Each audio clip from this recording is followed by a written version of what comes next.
PTI रहनुमाओं के खिलाफ दफा 144 की खिलाफ वर्जी का केस। शुएब शाहीन, अली बुखारी, आमिर मुगल, अयाज अमीर दीगर के वारंट गिरफ्तारी जारी कर दिए गए। दोनों मुकदमात की समाअत सीनियर सिविल जज अब्बास शाह ने की है, जबकि सेशन अदालत इस्लामाबाद ने समाअत 10 मार्च तक के लिए मुलतवी कर दी। इस मुतालिक आपको बताएं, PTI रहनुमाओं के खिलाफ दफा 144 की खिलाफ वर्जी का ये केस है। शुएब शाहीन, अली बुखारी, आमिर मुगल, अयाज अमीर और दीगर के वारंट गिरफ्तारी जारी। तफसीलात क्या है, मोहम्मद आलीजा से जानते हैं। जी आलीजा।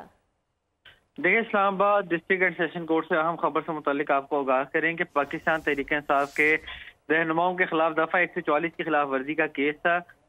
वकील शुएब शाहीन, अली बुखारी एडवोकेट, PTI इस्लामाबाद के सदर आमिर मुगल, अयाज अमीर, साबिक वज़ीर आला गिलगित बल्तिस्तान खालिद खुर्शीद खान और चौधरी इलियास मेहरबान समेत मलिक तैमूर के वारंट गिरफ्तारी जारी कर दिए गए हैं। दोनों मुकदमात की समाअत सीनियर सिविल जज मोहम्मद अब्बास शाह ने की है। दौरान समाअत कोई भी मुल्जिम और उनका वकील अदालत में पेश न हुआ, जिस पर अदालत ने सख्त बरहमी का इजहार किया और PTI रहनुमाओं के खिलाफ दफा 144 के खिलाफ वर्जी के केस में शुएब शाहीन, अली बुखारी और दीगर के वारंट गिरफ्तारी जारी कर दी है। अदालत ने तमाम गैर हाजिर मुल्जिमान के वारंट गिरफ्तारी जारी करते हुए समाअत 10 मार्च तक मुलतवी कर दी। मोहम्मद आलीजा, बहुत शुक्रिया। सब्सक्राइब करें और बेल दबाएं ताकि कोई खबर रह न जाए।